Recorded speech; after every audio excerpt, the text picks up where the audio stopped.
This show is presented by Manscaped. Go to manscaped.com/dangle to receive 20% off your next purchase. Do it, baby. Free shipping, too. Oh, there you go. Shipping. I almost Free forgot shipping. it. Free shipping, baby. Start the show. I didn't like that. The Steve Dangle Podcast. Powered by Sports Interaction. Want to bet?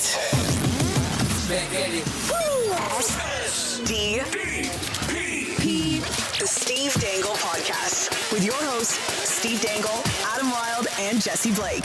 Starting the show with some drama. Fred VanVleet of the Toronto Raptors has unfollowed the entire team except for the Raptors. So the other night when we were at the Raptors game, Yeah. I came perilously close to buying a jersey, and I was going to land on Fred VanVleet. Well, of course, but his contract's up, so I think they're... It's not. He has another year. Oh, he's got another year? Yeah, after this year. Oh. Yeah, but it's the NBA, and they don't really care. That's true. They don't. But- Kevin Durant this summer, they don't care if they have years left. So he's been in a shooting slump. Like it's been awful the way he's been shooting. But I don't understand why you got to unfollow everybody. Or maybe in the locker room they're blaming him for shooting awfully. Like the team's playing. The team's been injured. Like half the team's been out. So like it's understandable that they haven't won a couple games in the last couple weeks. But like I don't get this. This is out of nowhere. It is a bit. It's a bizarre. And he's like super team player guy. So I don't feel like it's like, hey, I instantly hate all of you.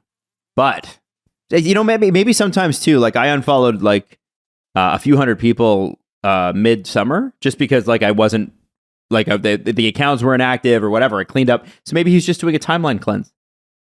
No, I don't know. I hope he stays. I hope the Raptors win a championship with a roster of 20 of my favorite players. Mm-hmm. That's the thing about the NBA, man, is the teams are so damn small. I hate it. They are. I want this guy, and I want this guy, and I want them to go out and get this guy. Well, how are you going to get that guy? Well, you trade none of the good ones, and they just give them to you because they're nice. That's right. And yeah. On the drama report, have you guys been following the Cristiano Ronaldo situation where he left the field early after Portugal won a game? So there was a celebration, but he was upset with the coach about a substitution. And basically the team was still celebrating, but Cristiano didn't pull a Toronto Maple Leafs and not salute. He saluted the crowd, he celebrated a little, and he got off the field early because he was pissed. So then the coach benches him the next game, and the guy that replaces him, Ramos, gets 3 goals against Switzerland. Okay. Yeah, and they play better without him. Better without him because he's not good anymore. And then Because he's old. Yeah, man. he's 37 and he doesn't, obviously athletes have a hard time accepting that. And then as of this morning, it looks like he's been dropped from the team completely. What? Really? That's the scuttlebutt, but that doesn't mean it's for sure. It's just Dropped from the World Cup team? yeah. Nah. Holy. What if they win? cow? Well, I don't know. I don't know. It's Cristiano Ronaldo. He has not trained with Portugal's other substitutes today. I'm telling you right now. He's going to play in Saudi Arabia. He's going to get over $200 million. He's already A season. Yeah, per season. That's not confirmed yet. Whatever. Let's assume it's going to People happen. are speculating that. Yeah, He hasn't said no. We know he hasn't said no. He's already Richard and God. He's got 24 abs. He's led this incredible life. He'll regret that forever. If Portugal goes on and wins the World Cup, you can't buy that unless you're Qatar. You can't buy that. They couldn't buy it. They couldn't buy their way past the group stage. Yeah, they bought the tournament and then their team was shit anyway. Like, you cannot buy that accomplishment. No matter how talented you are, how powerful you are, how rich you are. And they got a really good shot. Mm-hmm. Here's Soccer Steve with the analysis. Yeah. He'll regret that for the rest of his life. Well, that's a sports analysis. That's the same thing. Like, remember when in the Michael Jordan documentary, which I believe is the reason Scottie Pippen isn't talking to Michael Jordan anymore, but they were talking about when MJ wasn't there, and Scottie essentially seemed to quit on the team in one of the games. Yeah. And Scottie didn't like that too much, even though everything that was stated there was fact. That happened. It happened. And they had to have a chat with Scottie and be like, Scottie, we can't do it without you. So you need to play. You need to not quit. Do that. That's wild. why I think he'll be there like next game. Well, if he's not training with the subs, the coach will be like, you're not. Yeah, so he'll ride the bench. That's okay. I don't know how this is going to play out, but I think he'll be there. Yeah. Okay. That'd be incredible if he just walked away. Okay. We'll see. It'll be interesting. I just checked his Twitter to see if anything else. And last on the drama report, as we get started, and we'll talk about the Leafs in a second here. The big contract in baseball today, because there have been a few. 9 years, $360 million. Aaron Judge is staying with the Yankees, which, as Blue Jays fans, were upset about. I was hoping the Giants would get him. He grew up in Northern California. You wanted this to happen. He grew up wanting to play for the Giants. I told my father-in-law the other day if he wants that cottage, he's got to train Leo up with soccer or something. Yeah, not hockey though. Yeah, no, it's not. It's crazy. It's holy shit. I as a hardcore hockey fan who follows the ins and outs of the sport, I cannot believe what athletes in other sports make. I know. So he's making $40 million a year for most of the next decade. What was crazy to me was that Verlander, who's close to 40, got the same deal that Max Scherzer got, which is over $50 million a season with the Mets. So the Mets have $100 million wrapped up in two guys who are over the age of 37. And that's a pitcher too. Yeah. So Scherzer he plays and Verlander. how many games? What do they see, Jesse? 25, 30 as a starter? Yeah, about that. Yeah, go ahead, Jess. What did you want? I have the largest contracts, total money in MLB history, and where Aaron Judge ranks in that ranking. He's got to be he's probably only top 5. Yes, he is top 5. He's top 3, actually. The largest contracts, total money in MLB history. Mike Trout, number 1. Oh, yeah. $426.5 million. And worth it. 2, Mookie Betts, $365. 3, Aaron Judge, $360. 4, Francisco Lindor, $341. And Fernando Tatis, $340. Now, the highest AAV... That's Tatis Jr., right? Not the original Tatis, because I remember watching his dad. All of these contracts go into the 2030s. Yes. Yes. But the highest AAV, Max Scherzer is number 1 at $43.33 million. Justin Verlander is number 2 at $43.33 million.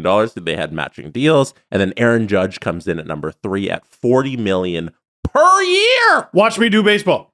The only non-pitcher in the top 5 of that group. Yes, because the other 2, the 4 and 5, is Jacob deGrom and Garrett Cole. And Jacob deGrom just signed his deal, too. Yes, so 3 of the top 5 highest average annual contracts in the MLB history were signed in the last 2 weeks. And the fifth one on that list, Garrett Cole, is not what he used to be, and that is because that sticky stuff is not allowed anymore, which is real interesting. I think the other thing is that's fascinating about that contract. Like, I remember when A-Rod signed his 10-year, $250 million contract with the Texas Rangers, and ESPN did a full breakdown of what everything costs. So, like, every time he dresses, how much is that worth?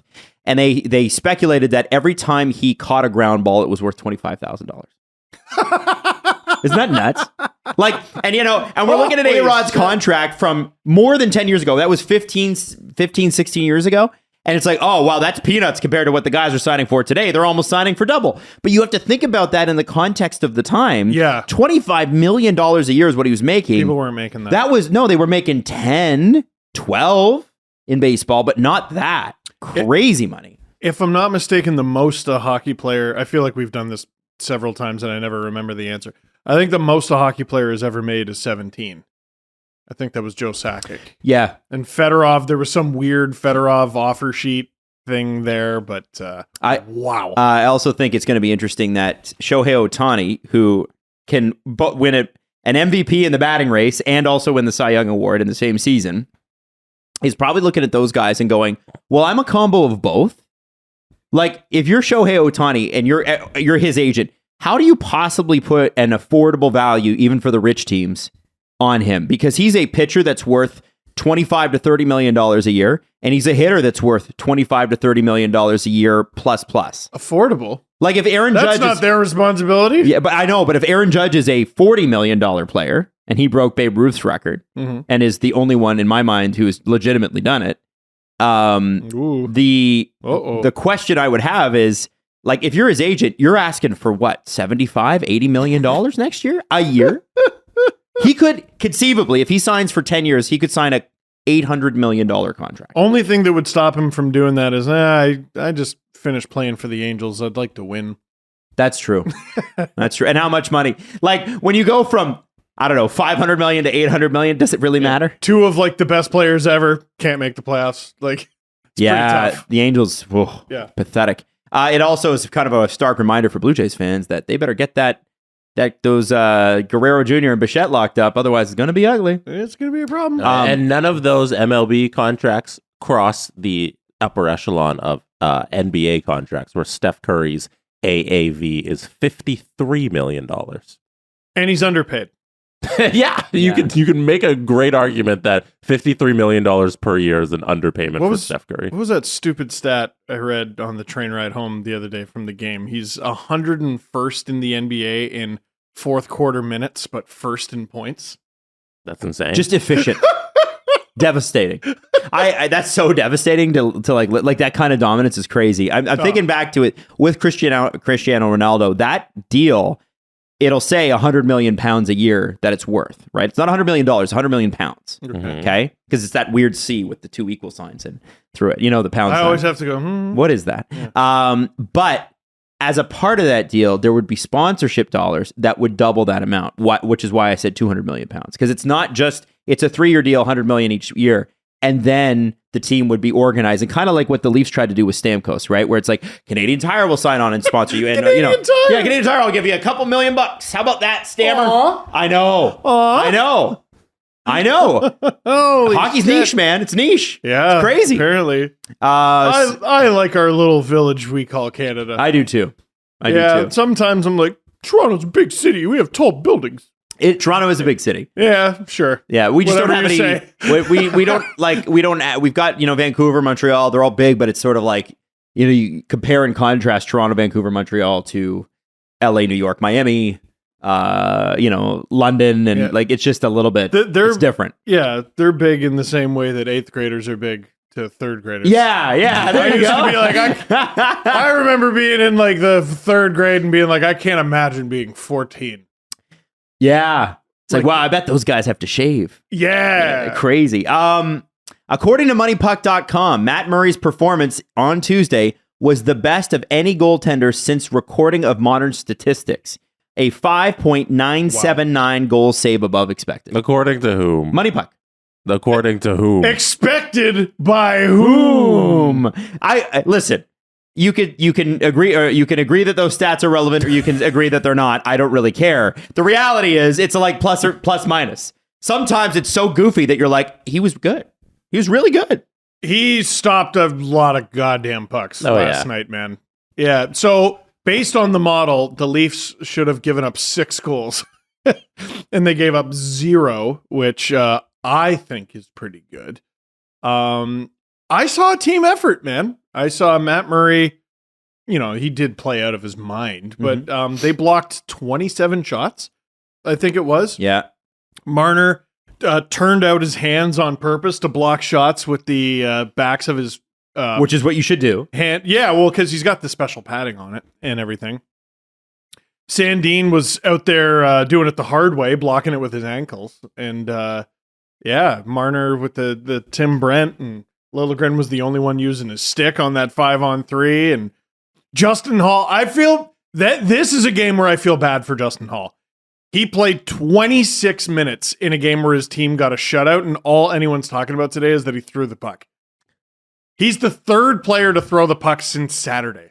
Like, relax. Who are the other 2? Nick Suzuki, Yeah. who all anyone's talking about today is how good he is, because he is, and John Gibson, who is not getting the same treatment. John Gibson did do that. He did do that. Yeah. 10 seconds to go in overtime, and then his team lost. Yeah. In the shootout, I should say. But, listen, yeah, it was stupid. I didn't see anyone say shit about Mark Giordano putting the puck over the glass, which is... Well, he was gassed, though. He was gassed.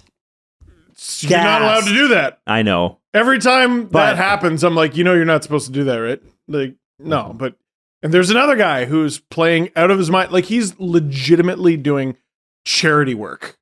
Like, he should get a tax receipt for both years of his contract with the Leafs. $800,000. Mm-hmm.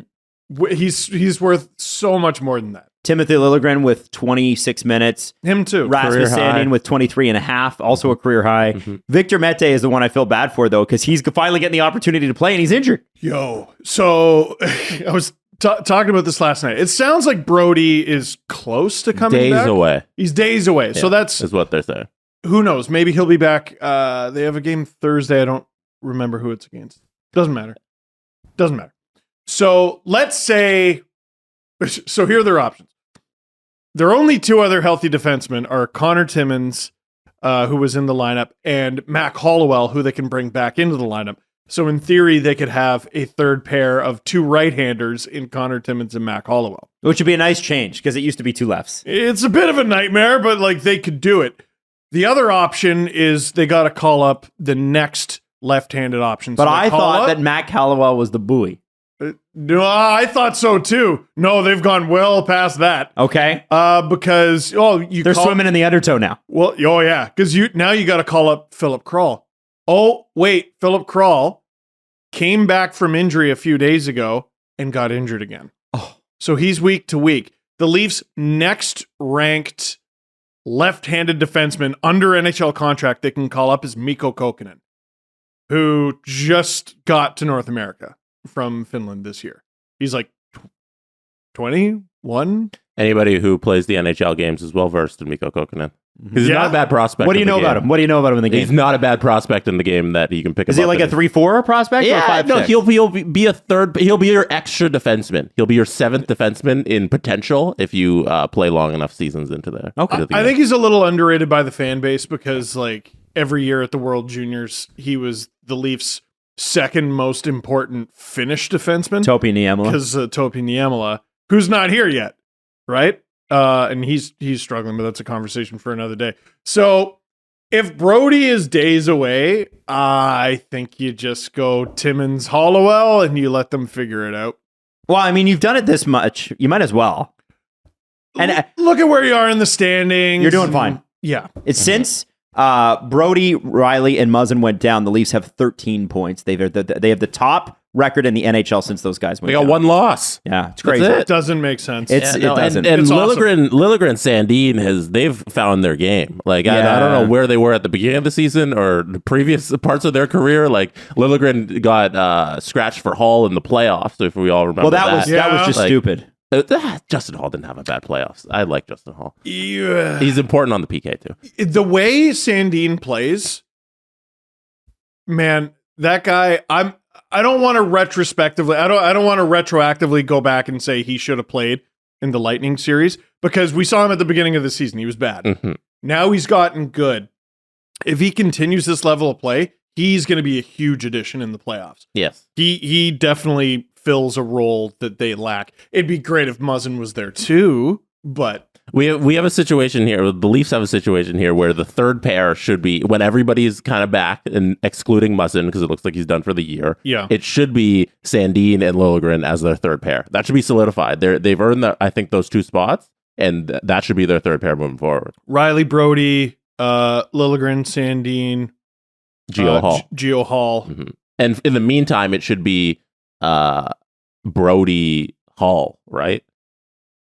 And then maybe Geo Hall, and then Brody Timmins, I guess, when he comes back. Yeah, you'd probably play Brody on the left because you have no choice. And Brody can slip in there. Like he can do both. He's very talented. He's very good. He can do both. I'm not worried about that. I want to ask what your thoughts were, guys, on Connor Timmins. I know it was his first game, so it's a little unfair, but let's be unfair. How was he? I thought it was very funny. And then it became less funny when he kept falling down. I think that was a skate issue, though, because it fixed itself for the rest of the game. There was a moment very late when they were protecting the shutout where he almost mishandled it in front of the net. And I screamed at the television. I went, ah! Like, just came out of me. I didn't mean for it to. All things considered, it was fine. You know, like, it's amazing the Leafs pulled that off, and it's amazing the Stars didn't get a goal. Considering there were two players in the lineup who were very obviously just trying to stay afloat. Timmins, as the game went and as the absence of Mete was felt, upped his game, I thought.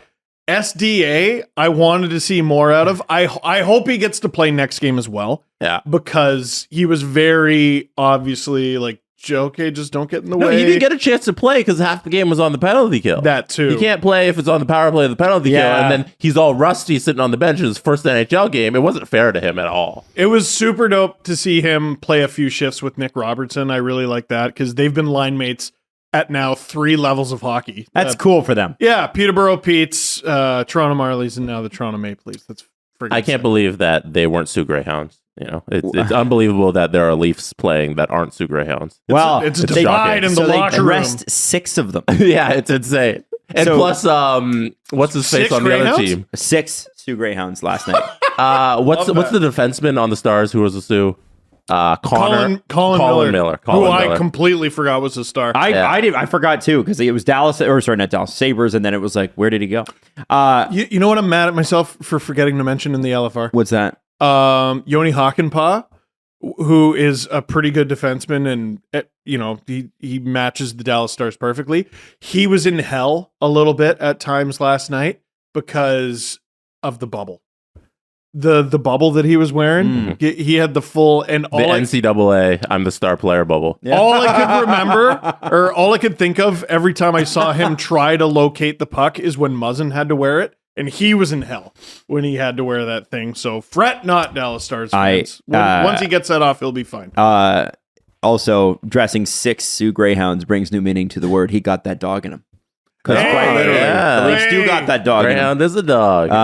With Connor Timmins as well. There was a moment. Who ran Matt Murray on that breakaway?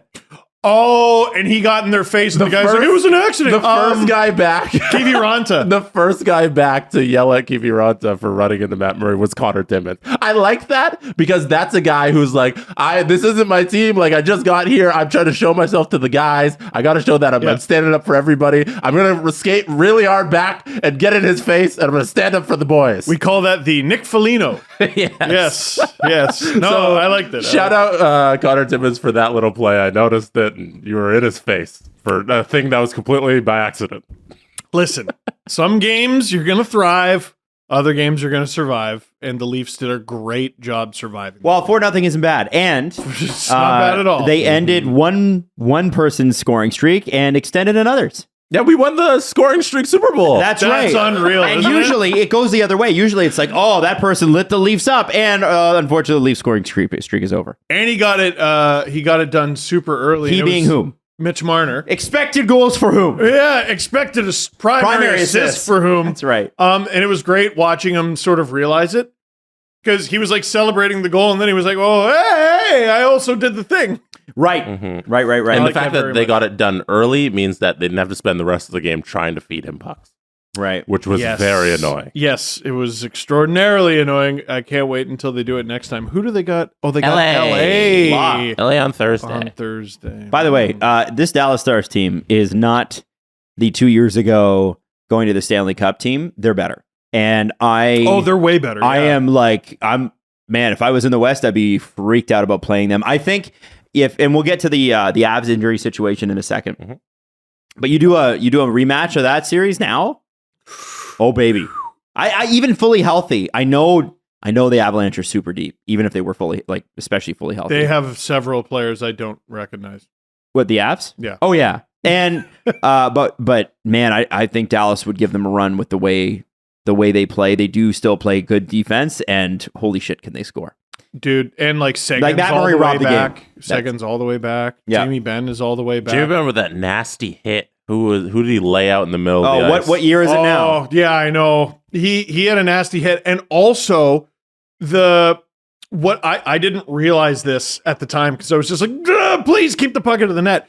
During that mad flurry at the end on the 5-on-3 penalty kill, he just completely just knocks Rasmus Sandin right over, like completely just bowls him over. Puck's nowhere near either of them. And had Murray not made that save, I think you would have had an argument that it was bullshit. But he made the save. Made all of them. Made all of them. His Great game. 15th career and first as a Leaf. The third most saves in a shutout in Leafs history. Reimer and Paul Matier. Paul Matier. Yeah, Reimer is 49. Never forget that. Yeah. That he owns that record. That's crazy. That's one you can't forget. No. James Reimer 49. I made an LFR for that. If I wasn't up so damn late last night, I was going to look that video up. And Paul Matier was 47. That's it, Murray, man. Dude, the Sens right now are, I think, bottom 5 in the league, bottom 5 or 6. Yeah. They gave up a 3rd and a 7th this year to ditch Murray and retain salary. So the Leafs are going to potentially pick in like the 60s because a divisional rival gave them their new starting goalie. Unbelievable. And retained. Yeah. Kyle, I'm sorry. I mean, fucking listen, sorry. we were all right to be skeptical. Right. I don't regret being skeptical We of need that. to stop changing history like that. Oh, Kyle knew, and so did I, because I am smart like Kyle is, said person on Twitter. I think that, I think that they took a bet, and the bet's paid off so far. It's December 7, and he's played 9 games. And he's played 9 games, and he's looked amazing in 7 of them. The first game wasn't great. Yeah. Okay. First game I was nervous. Yeah. I was nervous. And then he got hurt. Jonas Siegel couldn't have worse timing with his article on Monday morning. Did you see this? About it's so funny. It's too early to tell about the Leafs goaltending situation because last year at this time they ranked 2nd, I believe, in save percentage at the exact same moment in the season last year. Right. And so we were all like very happy about how things are going. And then 6 hours later, the game in Dallas finishes 3rd most saves ever in a shutout for the Leafs. Matt Murray looks amazing. I think Terrible timing. I think that's the article was like it was great. Here's It what I made would say. sense. That's a Just bad headline timing. letting the rest of the article down. I think. Here's what I'd say about that is that sometimes in news media this is different, but in sports media you might be right, but it also might be the wrong time. Sometimes people just don't want to fucking hear it, you know? It's so true. And it's sort of like there are times where, and I've stepped in it too, where I'm like, I know that factually I'm correct here, but nobody fucking wants to hear it, man. I'm sure And there's it's like, some- okay, all right, well, maybe I'll just hold back on that. There's probably some Penguins writer who was like, the Kapanen trade was a disaster. They should trade him. He's Hat-trick. a bum. Hat-trick. Yeah. Yeah, absolutely. So we'll wrap the Leaf segment there, but I have a couple props for you, and you can bet that coming up. You can bet that with David Bastel. Brought to you by Sports Interaction. Get in the action and make a play. 19 plus. Please play responsibly. So our boy Dave's going to be back on Friday. But in the meantime, I want to talk to you about the props for today at sportsinteraction.com/SDPN. This is the grand salami bet, okay? Total goals scored in today's NHL. Ooh. Okay? And it's sort of, the puck line is that away teams, who gets more? Is it the away teams or the home teams? Obviously, the better bet is, or the better money is the away teams, right? Because They're the underdog. They're the underdog. But would you take home teams scoring more than away teams? What would you take, home or away? I mean, typically home teams, but what do That's we... why. What do we Well, the got? home teams are at a 163, the away teams are at a 250. Okay. What are the games? I need to know. That's what I'm looking. And oh baby, I want the away teams. Okay, what do we got? I'm gonna take Washington, lights up Philly, Buffalo takes it to Columbus, Minnesota is at Calgary, Boston's at Colorado, Arizona's at Edmonton, New York's at Vegas, Vancouver's at San Jose. So this is goals? Yeah, who's going to score more, home or away? Oh boy, that Edmonton one might screw up the whole plan though. Boston at Colorado is wild because when was the last time Colorado was an underdog? But Arizona visiting Edmonton. That's Based a on tough that, one. based on what you guys are saying there, the over-under is 44.5 goals tonight. Do we go Vegas over or do we too. go under? In total goals scored in the games.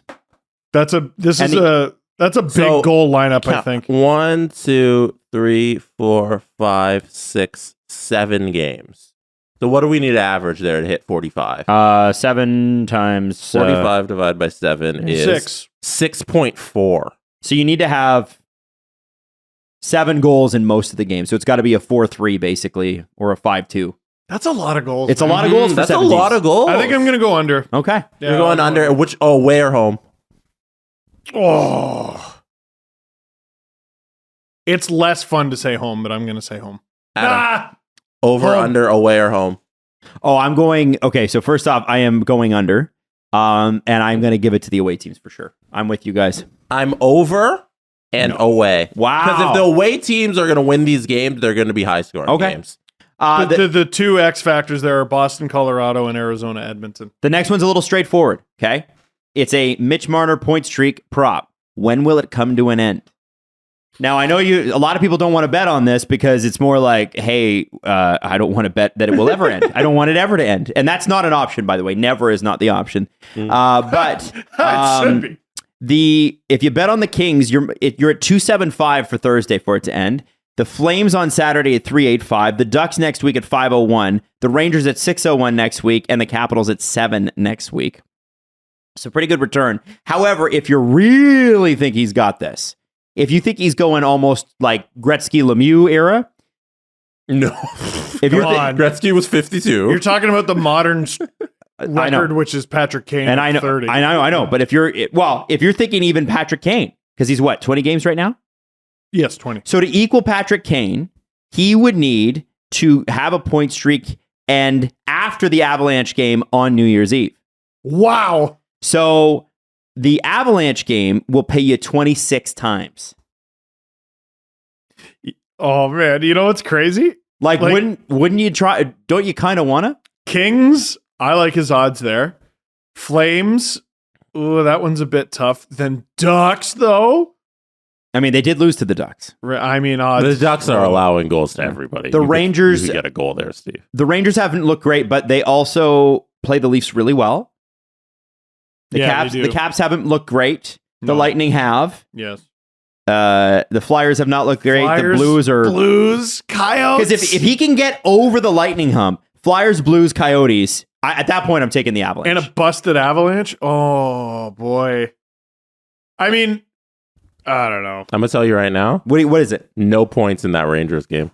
Oh, get out of here. Stanley Cup favorite Rangers. The Rangers, they're gonna Igor's gonna come back to his old self. Yes. He's already getting into form. He's kind of really, not really, but okay. He's gonna get there by the 15th of December, and I think he has a good game. Mitch Marner is low scoring. Mitch Marner doesn't get a point. There's 3 roadblocks. Flames, Rangers, Lightning. After that, I think all bets are off. The Flames on Saturdays is really tough. That's a very interesting But one. they're not playing great. They're Flames? still off. Dan Vlader, though, Vlader has been very good, that Dan Vlader. I've never heard of him. This is also it's so hard to predict when he's not going to get a point because he looks like he will score points forever. And he could get injured. It's like when the Jays traded for Dave Price and Troy Tulowitzki, and then there was that sign in the Rogers Center, it's like, we may never lose again, because they won like 10, 15 games in a row after that. It was ridiculous. So, and the best. Yeah, it was awesome. So anyway, that's it. sportsinteraction.com/SDPN. Check it out, and Dave will be back on Friday. 'Tis the season to deck those halls, shave those balls, and get them all shiny with Manscaped. You got to use Dangle. Promo code Dangle at manscaped.com. Get you 20% off and free shipping. Now, guys, that was good. Plenty of things that you can do, especially these are great stocking stuffers.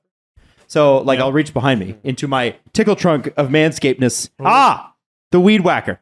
Okay, so the Weed Whacker is interesting because at a certain point, you reach an age where your nose hair gets longer than your nostril. And your ears. And your ears. And this is what the Weed Whacker is really good Your for. mustache goes into your sinus. That's right. People don't tell you that. You know what they call that? The thing in your ear? When they call them your little pussy willows. That's actually what they call them. Pussy willow. That's what my grandmother used to call them for my grandfather. She's like, your pussy willows are getting a little long there, dear. Let's retire that. I know. Let's retire it with the Manscaped Weed Whacker. It's easy. And again, you got to go to manscaped.com /Dangle or promo code Dangle, whatever you want to do. And then you get 20% off and free shipping. Manscaped. Let's clear it up for the holidays, baby. Hey, so we have some experience with Shopify. Jesse? Yes! Tell us about it.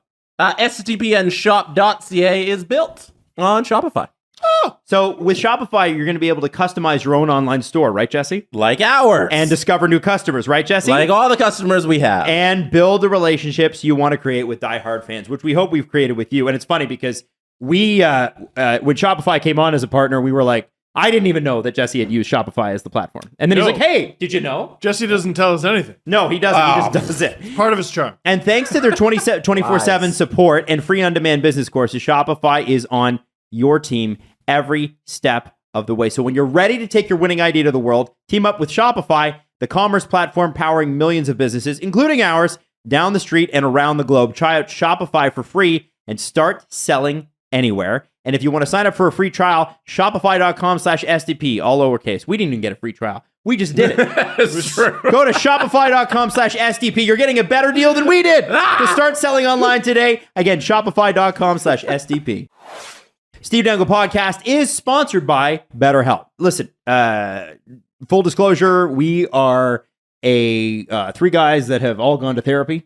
We believe in it, and we want you to check it out if you believe it's the right time for you. Now, the great thing about BetterHelp is you sign up, and the great thing about the Steve Dangle Podcast listenership, first off, you're going to get a bit of discount, which I'll get to in a second, but you're going to be able to go, you get matched with a therapist, and the great thing, like traditional therapy was you went, you talked to a therapist, you had to have good chemistry with them, otherwise you weren't going to get much done, Right. and you had to take time out of your day. And some people don't feel comfortable talking to a complete stranger in person. The great thing about BetterHelp is you can do it video, you can do it phone, you can do it on chat, and you get the match with somebody very, very quickly. Like it's like within 48 hours. So as I said before, you want to check this out, learn more, and save up to 10% off of your first month at betterhelp.com/SDP. That's BETTERHELP.com/SDP.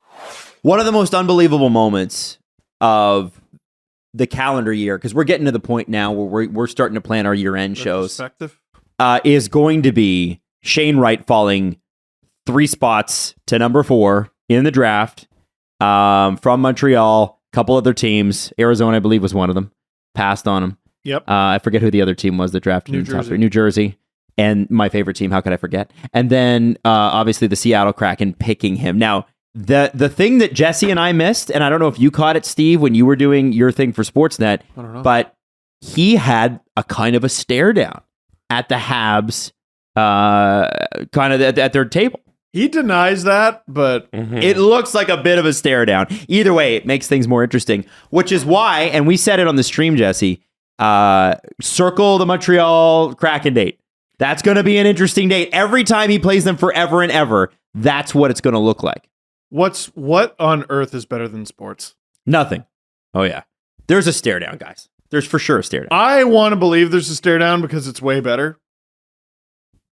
God, yeah, Jesse's showing it right now. Yeah, that rules. That rules extremely hard. So last night, Shane Wright gets his first goal against the Seattle Kraken. No, that would be something. Sorry, not against the Seattle Kraken. Against the Montreal Canadiens. How good do you think that felt? You know what? I want to take back everything I said about the Seattle Kraken's development plan. They did it just for the lulz. They wanted him out of the lineup so that he could get his first goal against Montreal. And then send him back. And it's way funnier. It's way funnier that they did it this way. And hey, you know what? They kept saying, we have a plan, we have a plan. I said, bullshit, you do. They send him down to the AHL. He's incredible. Comes to the NHL, scores his goal right away. Confidence back, maybe. Yeah, man. Like, I don't expect him to score a goal every bloody game. But what they've done, early returns, is working. Mm-hmm. And what a player. I got to say, so part of the reason I'm skeptical about the stare down is I got to talk to him that night. Okay. I got to talk to a number of the top prospects, and there were a few guys who were just, naturally personable or whatever, and had that natural enthusiasm. Some of them had a pre-existing relationship with Colby Armstrong. That certainly helped. Logan Cooley stood out as a really good guy. But like Shane Wright was like downright jovial. Like, well, he did get drafted, right? Yeah, but like he was happy. He was very happy, and yes, I know he got drafted and everything, but maybe it's one of those situations where he was extremely happy to be a Kraken, but also there's an element of F you, dude. Yeah, F you to the Montreal Canadiens. He was great in our interview, and then he walked by a few more times. He like made a funny face at us, like to screw us up while we were talking about something else. Yeah, he looked like he was having the time of his life. I have a difficult time imagining him being upset. Well, listen, I like the idea that it was a revenge game. I'm glad it came against Montreal. I'm sad that the Kraken couldn't beat the Canadiens, because the Kraken should beat the Canadiens if the Kraken say they're as good as they are, especially the fans who keep yapping at us to talk about them more. Yeah, well, you just lost to the Canadiens, guys. Come on now. Yeah, I would like to welcome the Kraken to the NHL, because you have now embraced the Leafs tradition, so stay off our turf, of young players scoring memorable goals that are ruined by a loss.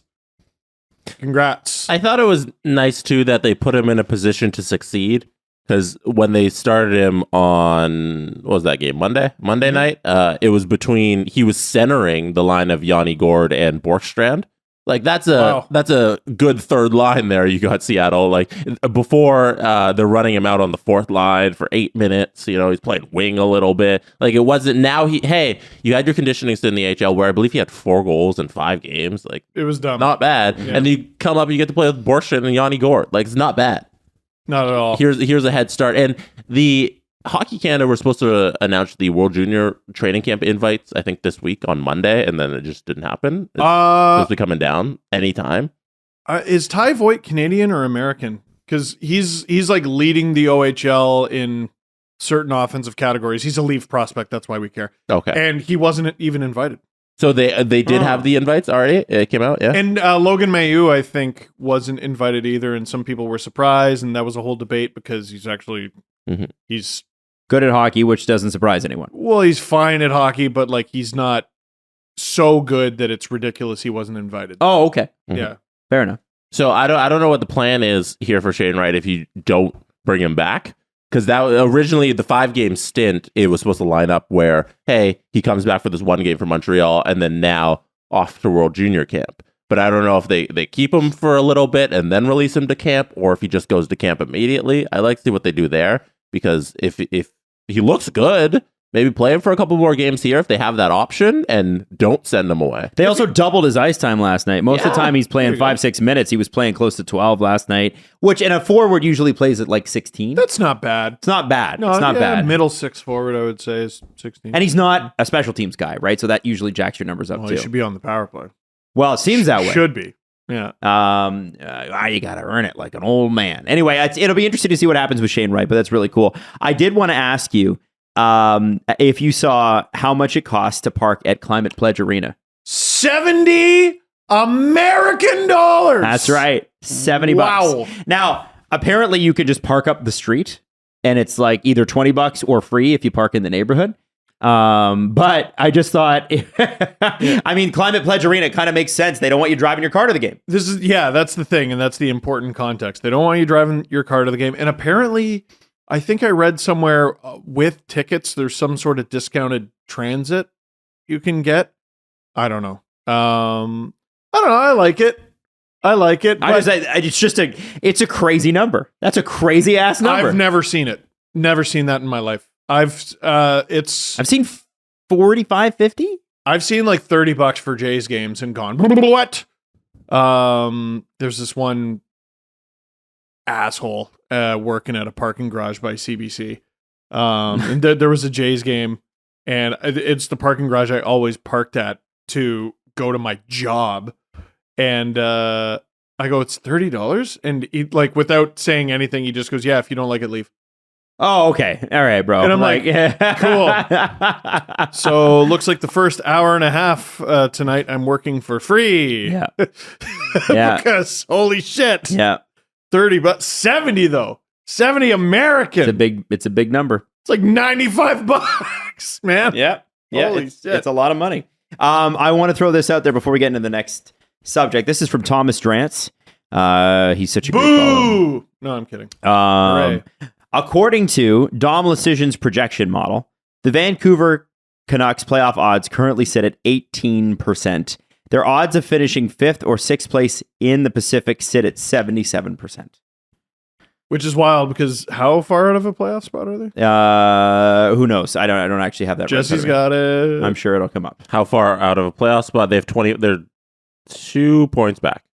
That's dumb. Isn't that nuts? That's dumb. Now, the reason I bring that up is to bring this up. Brock Boeser has been in the news a lot. Obviously, we had, I think it was Monday's game or Sunday night's game where it was Hockey Fights Cancer Saturday. Night. It was Saturday? Okay. Saturday night. Hockey Fights Cancer Night, and Bruce Boudreau almost scratched him because nobody communicated to him that it was Hockey Fights Cancer Night. And people were like, how doesn't he just know? I can understand how an NHL head coach wouldn't know the event that's going on at the arena. Yeah. And it highlights what has been a chaotic season a bit for the Canucks. And I think that they have some internal communication issues that they're going to have to work out. So he did play. He did score in that game. But Elliot Friedman said late last week that the Canucks would be willing to accept, quote, less so that they could have some cap flexibility and trade Brock Boeser. Now, there's a couple things here. I don't know what less is. Less based on what he would have gone for last year, the year before, or less as in less than what he is, and we're not quite sure what he is anymore. I think less basically means you can give us garbage because we just want to free up the cap space, which was the theme of the summer. Who was it? Columbus got basically nothing. They got a pittance for Oliver Bjorkstrand. Yeah. But I see this guy as a younger version of him with a far higher ceiling. What happened to... I guess I'm adjusting my expectations because when Brock Boeser came into the league, he was supposed to be this destroyer. He was second in Calder voting his rookie year. To who? He was a really good player. Was it Matthews? Who won? I don't know. I just wondered if anybody remembered that. I think his rookie year was Matthews. Yeah, it was Matthews. There you go. No, his rookie year was the next year, 17-18, because he played 9 games his first year, but... Yeah, the 17-18 season, he was know. runner-up Calder Trophy. I don't know who won the Calder Trophy that year. I don't know. I know there were people in Vancouver, because Toronto is never far from their thoughts, who were saying that Barzal. Settle down. they were saying he was better than Matthews, and then they also said the same thing about Pettersson, better than Matthews. There was lots of that Settle going down. on. So, Barzal won the 2018 Calder Trophy. right. Kid who won the Calder. Now, he did play a full 71 games last year. He had 46 points. But this was a guy that you thought, okay, this is going to be probably a point-a-game player eventually. But there have been a lot of injuries. Concussion issues, back injury. Yeah, that's pretty tough. But I mean, we the talent's there. The talent is there. Maybe all he needs is time. Yeah, and like the best thing in the world happened on Saturday when Dakota Johnson got injured. Joshua Johnson. Dakota Joshua. Ricky There you Bob. go. Joshua Dakota. Firsty. Dakota, South Carolina. When Mr. South Carolina got injured, it was the best thing that happened for Boeser because he had his best game on Saturday. You know, Vancouver. It's the best race ever done. All of this is an accident. All right, so he had his best game on Saturday, and then Monday night he looks good again, has an assist, and this is the best of both worlds because now we have a player who's starting to pick it up again because you don't get better by not playing. Like the whole scratching guys, hey, that's going to motivate them to play better. I think you need the kick in the ass, and then you also need to play. And that's what happened with Boeser. Like he got the kick in the ass where you're going to get scratched on Hockey Fights Cancer Night, where we need some leeway too with just these professional athletes because they're people as well. Like he lost his dad in May, to cancer. Let's probably give him a little leeway starting the season where it's probably his head's not entirely in the game. Like losing a parent it's devastating. And I can understand where not even a year out, he's still reeling. He's probably not 100% into his job because that's what playing hockey is for him, his job. And it's been a tough start to the season. And now maybe that Saturday, little kick in the ass. He's still in the lineup. He's back on Pettersson's line on Monday. Boudreau gave him a promotion after his performance on Saturday. And now, hey, if you play well, we can ship you out. We can get our cap space back. You can go to a team. Maybe you can rejuvenate your career a little. And then we both kind of work out this situation because it doesn't look like long-term Vancouver is the solution. Well, hey, I got a wild idea. If he's good, keep him. No, they don't want to. No. That's the thing. Steve, Jim Ruffy's looking at the cap space. They cannot keep keeping people. So this is that's fair. This is the Patrick Laine conundrum from when he was with the Jets, where I said, "Listen, shit or get off the pot." There were rumors forever. It's not just the player. You can't put your fan base through that. It's will he or won't he all the time. If you're going to do it, get it over with, move on with the future of your team and your lineup and your roster and your locker room. Let him move on. Don't have this will they, won't they thing for 2 or 3 years like Winnipeg did. I want to know Figure it out. who is going to take him at 6-6-5 for this year, next year, and the year after. A bunch of teams probably calling them up saying, hey, sweeten the pot. We'll take the whole hit. Yeah. And so you can't do that if you're Vancouver. You can't allow that to happen. I think you have to. Sweeten the pot? I think, Or well, just accept I think nothing? you have to accept nothing. And I think the reason for that is that his cap percentage is 8.1% of this team's. This is a guy who, I think probably most of the best players on the Canucks could use a change of scenery. You get that feel, like, you know what I mean? Like, you get that feeling like JT Miller. It's like, are you invested here? Nah. You're just making a pile of money. And I think that, and that's not because he doesn't care. It's just at a certain point, sometimes you're working for an organization and it goes stale and it's time to move on. I'll say it's that he doesn't care. Well, I don't know that, but if I'm Bo Horvat, why the frig am I staying if you're trading away good players because you can't afford them? Well, I don't think you're going to give me a raise and we're going to be better. I can't imagine Bo Horvat staying. I don't think so. I'm sure he loves Vancouver, but he is 27 years old and he's not. He saw the playoffs once, I think, He's in the 27? bubble. Bo Horvat's 27, guys. That Corey Schneider trade was 9 years ago. Yes, it was, and I remember that. Wow. And I'm telling you, this is a guy that's going to get a big fat contract. He's a great leader. He's a great scorer. There's everything to love about Bo Horvat. But I think where the Vancouver Canucks are going, you cannot build around that. And he probably wants to see the playoffs sometime. I think their goal would be to move Miller and try and undo the Miller contract by giving it to Horvat. Because that's what they should have done last offseason, is they gave the wrong guy the extension. So I think that if they're trying to finagle this cap situation, you try and move Miller and definitely Boeser as well, and then you give all of that money to Horvat. I wanted to ask you guys this, because there's certain ownership situations that are more invested than others. And clearly the Canucks have, you can call it, so the fans that don't like the Aquilinis call it interference, but ultimately, if you own a team and you're paying everybody, you can interfere.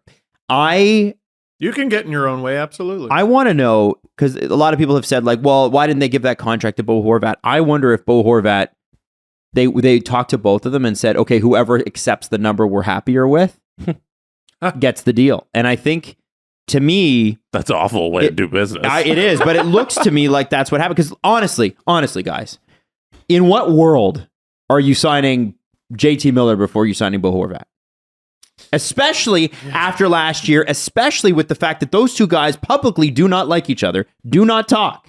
Yeah. Like, I don't. So to they me, say they do, but I don't know. Yeah. Come on, they're not going to each other's birthday parties. Like that kind of shit makes it to the media. They don't like each other. I don't know if I believe that. Yeah. I believe it. It was verified. I don't know if I believe them. Oh, okay. But I wonder if the Canucks went to Horvat's people. I don't know this, but I wonder if they went to them and said, "Here's an 8/8. Why don't you accept it?" And he said, "You know what? No, I'm not. I think we're going to negotiate." And they went to JT Miller's people, and maybe they were like, "Yeah, you know what? That sounds pretty good." Horvat's going to get it anyway, but that dude trends every game. Miller? Yeah. Oh, on Twitter from Canucks. He had a behind the back pass. And dude, it was all people were talking about. Well, but this is the thing. By the way, did it hit its intended target? Of course Steve? not. No. This is the thing, though. JT Miller, you could have moved this offseason, but the reason we said before the season started, hey, why wouldn't they have moved JT Miller, is because they didn't feel like they were going to get the value that they needed to move JT Miller, so they signed him instead. But what has now happened, based on his defensive play, is that anybody looking to sign or to trade for a guy like JT Miller, you mean I got to give up all these things, all these pretty shiny things that I've held on to and developed and grown, because you're giving up picks and prospects for a guy that plays defense like that? And I got to build a line around a guy that just doesn't give a shit? That's tough. You ever screw up in Tetris? Oh, and it just, and that little hole sits there. That's how I see the Canucks cap situation. That's a really good way to put it. Like, cool, I have an amazing solution here. And oh no, I screwed up. And Tanner no, Pearson, no. Oliver Ekman-Larsson. I don't know that Mikheyev deal. I think that Mikheyev deal's rich. It's a rich contract. He's a Tyler good player. Myers for another year. I like how are you dedicating all of your efforts? Dude, you dumped Hamonic. Yeah, you did. That was what a deal. You can't What a figure it deal. out. Like, no, so you're gonna like you know what they always say, it's sell low. Right? Like what I don't understand. Steve, they got to sell. Period. The Canucks don't have a choice. They need cap space. They can't move.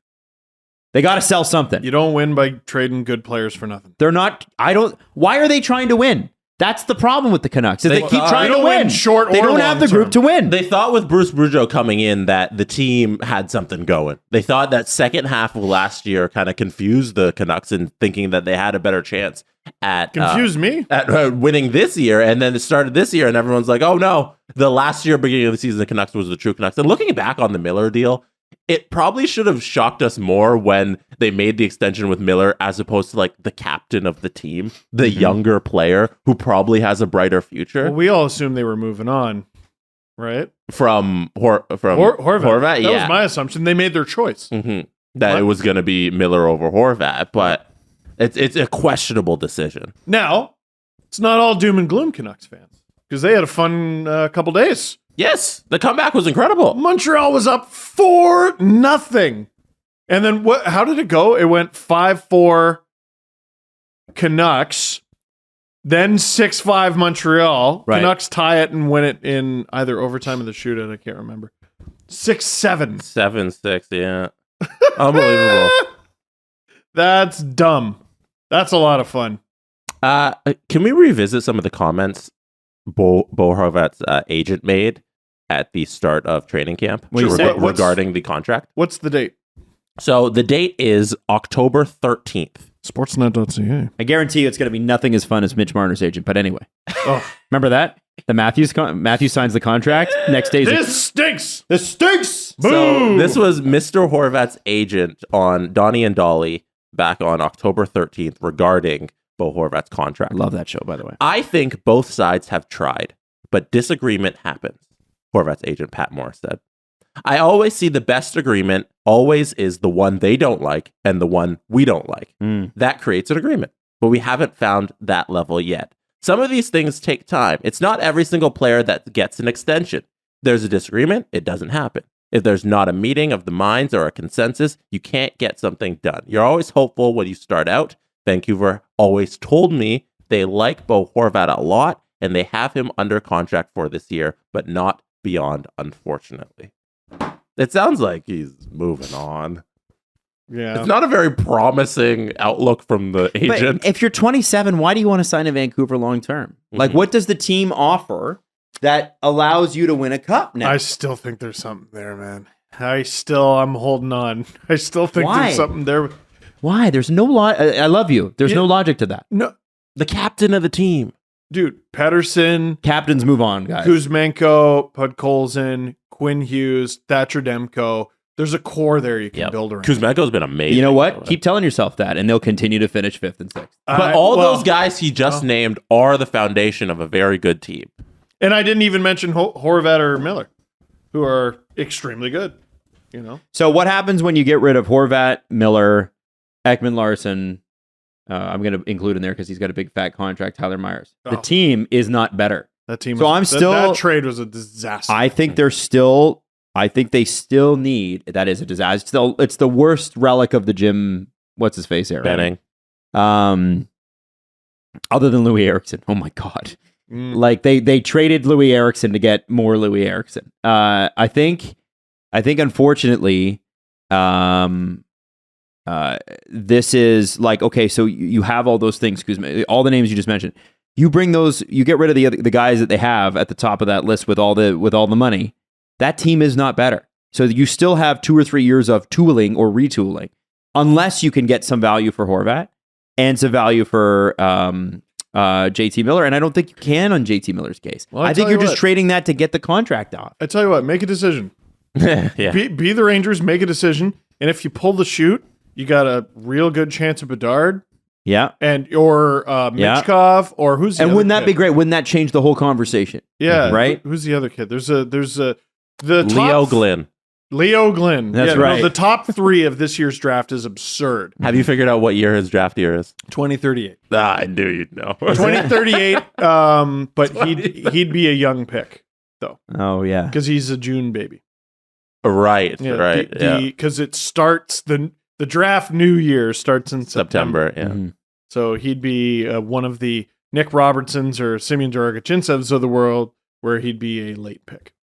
It's unfortunate. Like when his hockey playing career starts, he's gonna be playing with as a young kid, a younger kid than the other September babies. You know, in house league and rep wherever he plays. He's going to get signed to Liverpool's academy team when he's like 10.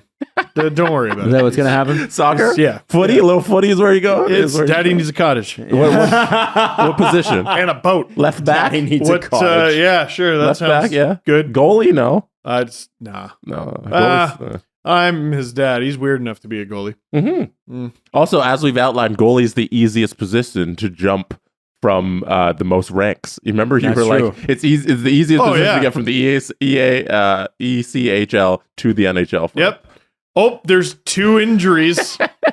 Here I go. So, like 2 injuries, he could be in second division soccer. There you go. That's how. Well, we're that Sports close. More than likely, he'll be playing Div 1 NHL 30. That for sure. He's a drummer. He's an artist. He's everything. It's all those things, man. He's a firefighter. Let's not put too much pressure on poor Leo. He's an excavator driver. Fucking Blippy. He's going to make it a whole generation of excavator drivers. Absolutely. And why not? Why Good gig. not? It's a good gig. Why not? Okay. Let me run you through this list. Oh. This is a list of the current players out for the Avalanche. Gabriel Landeskog, Ouch. Who? IR. Darren Helm, Who's that? IR. Oh. Valerie Natushkin, IR. Ow. Josh Manson, IR. Ow. Nathan McKinnon, just out. Garbage. 4 weeks. Bowen Byram, out. Evan Rodriguez, out. Arturi Lekkinen, out. Ugh. Nathan McKinnon tried to take a shot the other day, and holy moly, did it look like it hurt him. Now, one name that I have not seen come up in a long time is Charles Hudon. Was a Montreal Canadiens prospect who was supposed to be, again, better than Matthews. At least if you read Grant McKegg or whatever that guy's name is. But that was a guy that him? he was, I think he was late Therrien era and never got the development he needed because Therrien and Bergevin didn't like development. Yeah. And so I'm looking at here's what the lines look like for the Avs today. He was there, Josh Levo. Newhook, Rantanen, Charles Hudon. And then you got... Wait, which line is that? First line. Jesus. You ready for the next line? Andrew Cogliano, JT Compher, and Logan O'Connor. Okay. That was like their 4th line in the playoffs. Dryden Hunt, Ben Myers, and Martin Kaut. Or Kaut? Ben Myers. Ben Myers. And then Anton Blud. Oh, Bleed. I've think. never heard of him. I don't know. I've heard of him at least. Cal Burke That's a and made-up Sampo person. Ranta. Which definitely seems like Sampo Ranta definitely feels like a little bit of an NHL generating name, right? You could have made up those last I two know. names. And then Cal Burke? Cal Burke. Who is that? He's Cal Burke. Why are you asking questions? That's who he is. It's December. I badly wish it was Rampo Santa. And then and then on defense, Samuel Girard, Cale Makar, that's good. Oh. Taze Johnson, okay, that's good. Jacob McDonald and Andreas Engeland. Andreas Who Englund. on earth is Jacob McDonald? I'm sorry. Okay. It's no offense, but Avs fans, you're going to be like, hey, we drafted this guy. This guy's going to be pretty good. Like, listen, you have to understand, unless you're like a fan of the Avalanche, I'm not going to know your entire AHL depth. right. Which I mean, if you were really doing your job, wouldn't you know? Yeah, I should Wouldn't you know. know? I should know. So Jesse's pulling up Jacob these McDonald. guys, DB. hockey DBs. He's got good AHL number. Who are these guys? That's wild. Yeah. That is wild. No, so I don't remember if I said this during the show or after. Or sorry, during the show or before. Like, is it possible the Avs missed the playoffs? No. Cal Burke, by the way, 0 career NHL games.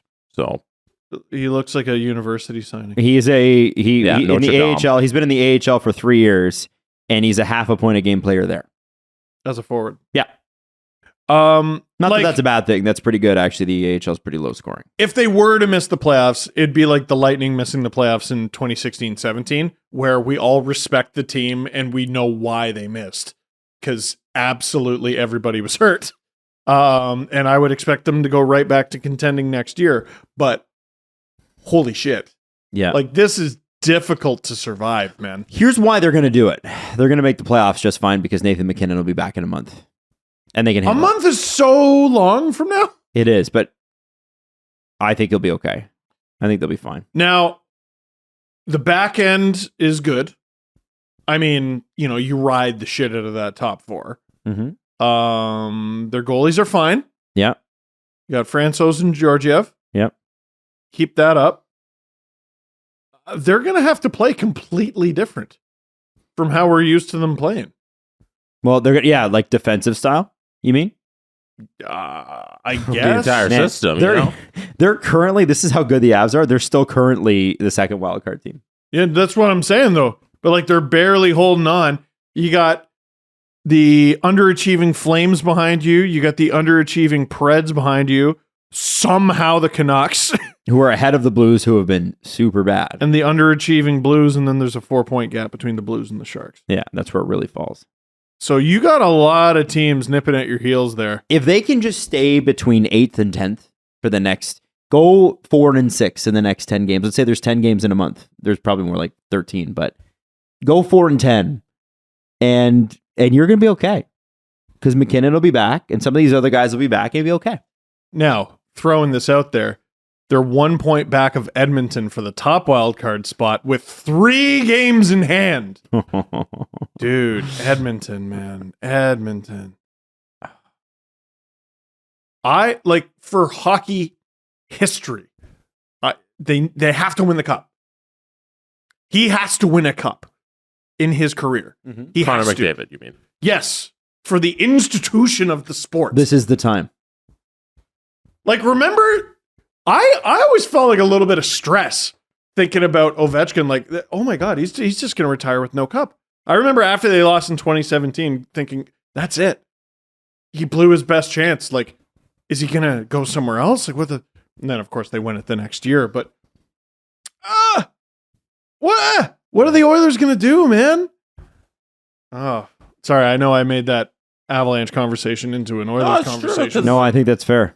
For as much as we talk about, hey, hockey's not basketball in terms of like the best players in the game can't affect the game in an individual way like they can in other sports. There's a long history of the best players in the sports having Stanley Cups. He's automatic. He's a cheat code. Yeah, honestly, Yeah. I don't know, Jesse.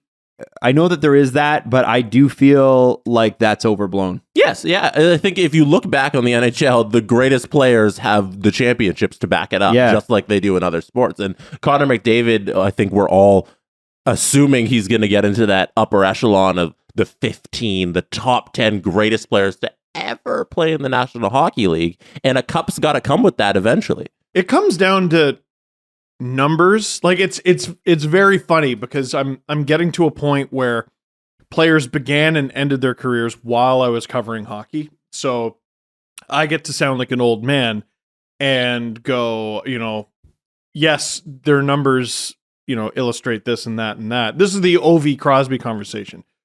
By the numbers, I mean, you could make an argument that Ovi's had a better career. By watching them and Right. knowing the context of their entire careers, I would say Sidney Crosby has had a better career. I think numerically, statistically, at the end of his career, McDavid's offensive numbers will eat Crosby's alive. Yes. He's well on pace to crush all of that. Crush. Ovechkin, too. Not in terms of goals, but in terms of points. Total points, sure. He'll eat him alive. Get him a cup. Get him Yep. one. You need one. No, that's the example is perfect because you look at Ovechkin and Crosby, and Ovechkin's probably going to finish his career with more points than Crosby. I believe they're almost identical right now. They're close. They're right there, 1-1. He's probably going to play longer. But if you've lived through it, you know Crosby's concussion seasons. You know what Crosby did in the playoffs to really just drag the Penguins with Malkin and Letang and Murray and Fleury and their core there to the Stanley Cups. And you know how important Crosby's career has been and you throw in the Team Canada stuff. The career that when you're comparing Ovi and Crosby, it's Crosby won. But if you look at the raw stats in 50 years, you'd be like, Ovechkin had so many more goals. How dare you? You needed to be there. Dude, he broke the record for most road goals, and he's got like at least 4 full seasons left. That's absurd. You needed to be there to see that. And for McDavid, the raw stats are going to be there. He's going to put up more numbers than anybody of this era, but he needs to win something here. You got to look too about what the Penguins have endured in the playoffs, like some of the teams they had to go through, like back Washington over and over again. Yeah, it's hard. Well, yeah, Washington for sure, but it's hard to imagine this. But the Philadelphia Flyers used to be good and used to be scary, and those teams in the about a decade ago with Simmons and Giroux and Voracek and all those guys that were when they were younger and they were playing amazing hockey, and Simon, I think that goes back to like Simon Gagne and some of those guys too. It does. They were a spectacularly led and made hockey team, and there's no reason that team shouldn't have won a cup. That 2012 series was so stupid. It was crazy, and I think, Jesse, I think you're absolutely right. You have to be there and see it. I do want to see. I want to see McDavid win a cup, but this, everything needs to kind of come together for the Oilers. Like you can't sit here, and this is the problem that I have with the argument is, McDavid and Draisaitl are great players, and great players win cups, right? Yes, we agree. Yes. The problem is, of all the great players I've seen in any sport, I have rarely seen an organization do less to surround their great players with greatness or go about it in worse ways than the Oilers have. And I'm talking about, I'm not even just talking about the current era, like the previous GM set them back 3 or 4 years. Like, what was his name? The glasses. Peter Chiarelli. Terrible decisions. I mean, think about how good you like McDavid Draisaitl. Imagine how good McDavid Hall in his prime would have been. Now, here's something like really. I mean, they had 40 games together, but you know what I'm talking about. Yeah, here's something that could be pretty interesting. We all agree Jack Campbell's not this bad, right? I don't know if I do. We'll see. He's not an 870 goalie. We all said that about Martin Jones, and then he turned out to be an 870 goalie. If he throws together, Martin Jones is back, by the way. I know. He's having a great time. It's the craziest part. Yeah. If he throws together like a month of 900 goaltending. 900. The Oilers are fine. They go all the way up to the top of the division. It for the Oilers though, it's also some of the defense. Like it's that's horrendous. A lot horrendous. This is what I'm talking about. A lot of the defensive structure needs to fix, and it might be just getting better defensemen. Nurse is he's not right. He's not right. I saw in that Montreal game. Although he did have a goal, and it was a really fun one. And then did you see his celly? No, it was Stanley. He just fell down. Oh, yeah? He fell down, but he was like laughing at himself for falling down before he even hit the ice. It was great. That's a good Stanley. Yeah. I will hear the argument, too, about McDavid's leadership abilities, because we've heard enough, we've read enough that some people question it in that... Body language stuff? Body language, just in the way that he can push a team to victory. And we've seen in other sports and in hockey, if you're the best player on the team, if you're the best player in the league, you got to do a little GMing yourself as well. You're pushing upper management. You're managing up. I think that's an Adam Wild term. When you're managing up your bosses, and like if McDavid really has this drive to get a cup, maybe there's some onus on him to push management to get the players that he needs to win the cup in Edmonton, or it's on him to go to a better situation to get the players he needs to win a cup. I wouldn't be surprised listen to that argument. I wouldn't be surprised if he was the first real NHL player who, like, what Kawhi did when he left Toronto. He was basically saying between Toronto and LA, like, either of you, if you want me, you're gonna have to get Paul George. Right now, that worked out to be terrible. And then like LeBron did it. LeBron did it in Cleveland. He did it obviously in Miami and did it in Cleveland. It worked. Yeah, and then he's done it in LA and it's been terrible. La GM. Yeah. I think that. I think Jesse, that's a really good point, and perhaps that goes back to the hockey ethos of you don't want to step out of line, but at a certain point, he's going to have to take control of not just the team, which he takes control of the ice. No one's going to say that. I don't know whether Connor McDavid gets an extra goal or two out of players because he inspires them with his leadership, or he doesn't. I don't know one way or the other, but what I do know is that Connor McDavid has not taken control of the franchise. Interesting. And if he takes control of the franchise, of the brand, Gretzky did this. well, Gretzky did this in LA. This He was a said, criticism- get rid of Luke Robitaille. I want Yari Curry. I'm honest, Actually? absolutely. This was a Gretzky and Robitaille criticism- didn't get along. this was a criticism of Sidney Crosby. I was going to say the complete opposite. Well, it was a criticism of him Right. when he was like a literal child. He won. right. He won like 3 years in, right? Like, he was like 21. You have to be a fool to not think that every big extension doesn't go through Sidney Crosby's ears before it happens. Apparently, he Maybe and to their Letang, detriment now, he and Letang got the Malkin deal done. Apparently, if reports are to be believed. which is hilarious because if I remember correctly, insiders called it. They're like, he'll call him and then they'll get CJ it said done. that. Yeah. He's like, it'll be fine. He's like, yeah, people get mad and then they come back to the negotiation. Gino. But Yeah. your point about Okay. him as a child not making those decisions, and then as an adult and they win the cups, he makes those decisions. I think where a lot of this comes from with McDavid is, every time the Oilers get scored on, what do you see? McDavid's face. Yeah, the camera goes straight to sulking silence. I feel bad for him though, because I wouldn't be happy. I'm not going to be like, great, when they score on me. You're not Like, no, that's and a- I'm it's I'm so not unfair to asking him. him to be Ted Lasso and just point at the believe sign Right. every time the Oilers get scored on. Yeah. But I don't know what he says in the locker room, but he's sort of a lead by example guy.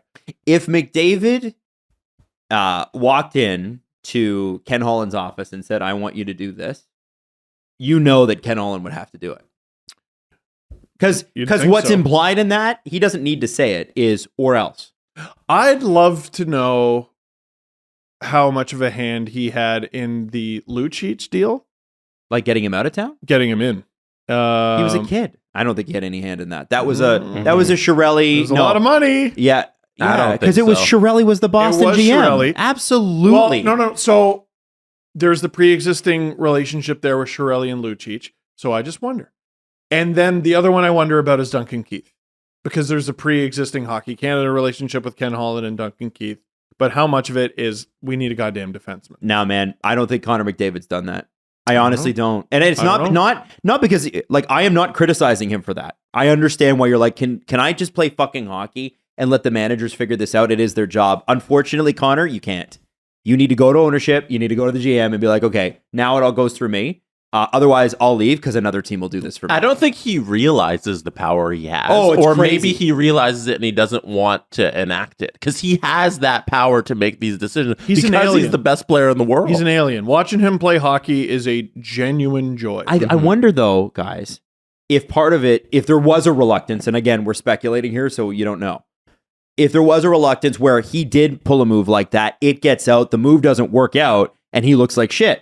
Nah, like I mean, like, you look at LeBron. LeBron is not taking it for Russell Westbrook. People are That like, was his Russell, call. what's wrong with you? And that was LeBron's that was call. LeBron's call, and McDavid needs that attitude where I don't care. Like I'm going to make these decisions because I think that's what's going to lead me to a championship. You hear the stress in our voices, right? Like this isn't criticism of McDavid or the Oilers. It's like, I don't know. I'm getting to the point where like, yeah, for the good of the sport, he's got to win, man. And like, he's got to be contending.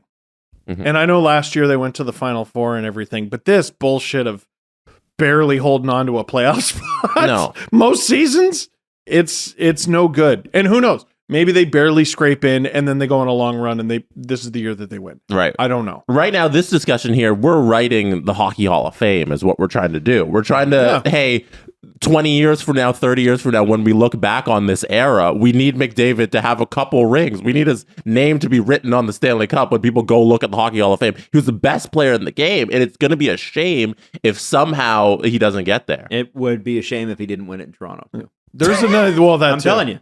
There's I mean a number that. of guys, like, I'm sure I'm going to get chastised for this, but there are a number of guys on that, like, late 2000s Red Wings team Oh, who they have statistically great careers. I don't know about elite, but because they won, no question you put Chris them in. Osgood. Pavel Datsyuk. Not a Hall of Famer. Pavel Datsyuk? Pavel Datsyuk. Well, no, you have to put in. Oh, yeah. Had they not won, though, No. I think he's a guy where you might Steve, go. Pavel Datsyuk? He was leading the league in scoring. No, he wasn't. He what? Well, Zetterberg, I guess, but Well, Zetterberg's another one. you wouldn't put Zetterberg in the Hall of Fame if he didn't win cups. Well, he did. I I never had to think about it. Here we go. That's Daxter from 05 to 2009 had 87, 87, 97, 97, and then only went down to 70. Like, that guy he had an unbelievable run. Sounds great. 918 points. He's different because he was always in the Selke conversation. Okay. He had a lot of individual trophies. Like, is Yuri Lettinen in the Hall of Fame? No, but I don't know that Yuri Lettinen's a Hall of Famer. Oh. And there's another guy who won. So my issue with Datsuk is that first of all, he became eligible for the Hockey Hall of Fame in 2021, and the 2021 draft class was delayed because of the 2020 pandemic. So then there was no draft class. So then he was eligible again. He's eligible now, and he wasn't voted in yet. And there's a case to be made for him not getting in because of the lack of individual success. Less than 1,000 points, less than 1,000 games. So this is the thing. You Both look at of his them. numbers, and he doesn't get in on the numbers. You look at his individual hardware, and that helps his case, but it doesn't make him a slam dunk. You look at the winning. He won. He should be in the Hall of Fame. 100%. We got 3 Selkies, 4 Bings. But then there's Zetterberg, who doesn't have nearly the individual hardware, but they won. Interesting. Dude, a bunch of those guys should be in the Hall. I've done enough historical retrospective pieces to say we don't put enough emphasis on playoff success when talking about a player's career. Mm-hmm. Zetterberg's numbers are just as good as Datsuk's. Yeah, they're the same. 1,000 games, more games, 960 points. Datsuk has 918 points. And he got the Less than Conn 1,000. Smythe and Art Ross King Clancy. and Art Ross. You got the Art Ross? 2002, 2003. Hockey DB, you liar! Oh, no, that's... Okay, so Hockey Reference uses AR as all rookie team. Oh, not that's hilarious. My bad. That's hilarious. My bad. So those guys, I mean, okay, I don't want to make Sens fans mad, but Daniel Alfredson just got in. Yeah. Paul Correa got in. Who should? Paul Correa was elite. Elite. Yes. No, elite. He was dead puck era elite. So you look at his numbers and they don't stand out compared to some other guys who've gotten in. He played when no one scored. He scored when no one scored. But both guys got in without winning. Mm-hmm. Those Red Wings should be filling up the hall. Filling up the hall. Interesting. Okay. 100%. Alfredson's Winning numbers, matters. It matters. Alfredson's numbers are so much better than those two numbers. Yeah, they are. Then Datsuk and Zetterberg. Yeah, 1,157 points. It's like 150 points more than 1,200 games, yeah. Didn't win. He Calder does have trophy. he has the Olympic gold and the 96 Calder. Right. I think the Calder counts for 0.0002% of It should count for Hall Olympic of gold Fame. counts. Olympic gold counts. Yes, it It's does. Hockey Hall of Fame, not NHL Hall of Fame. Yes, it does. Zetterberg was on that team as well. Mhm. Yeah. Buddy, I'm just saying. you're going to be in the stupid Hall of Fame So, according to Detroit are you- Red Wings fans. that's They're gonna be who- real I'm mad. saying they should be though. Adam, are you saying they shouldn't? Oh no, I'm saying they should. For sure they should. I thought he was saying they should. No. I was like, what are I'm you saying no, they're, no, I'm but saying I'm- they're borderline. I'm doing the thought exercise. Shut up. I'm doing the thought exercise of what if they never won. Right. Oh, okay. Even so, I still think they I should. think we got so far away from the conversation. I don't know why we went down there. I thought it was good, though. I want to quickly, quick shout out to Jake Voracek, who, I don't know if you guys saw that interview where he said, I'd like to get back, but the reality is probably not. He suffered a concussion, and it looks as though his career is done, and it's a shame because, it is part of the game, unfortunately. He was having a resurgence too. He sure was. Yeah, it's just been a tough year for Columbus. Really tough year. I guess if there is a positive to be gleaned from this, and I don't know if there is, is when a player takes too many concussions, is these days they're actually shutting it down.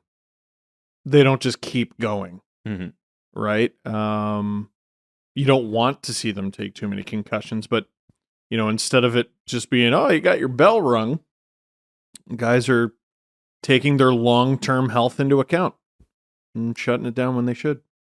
The last thing I want to hit before we hit the press conference is the situation that's unfolded with Carey Price. And the reason that we wanted to sort of hold on this is because sometimes stories are best to hold back on until they've completely unraveled, right? Until they've become the full story. What I felt like we were at on Monday was partway through.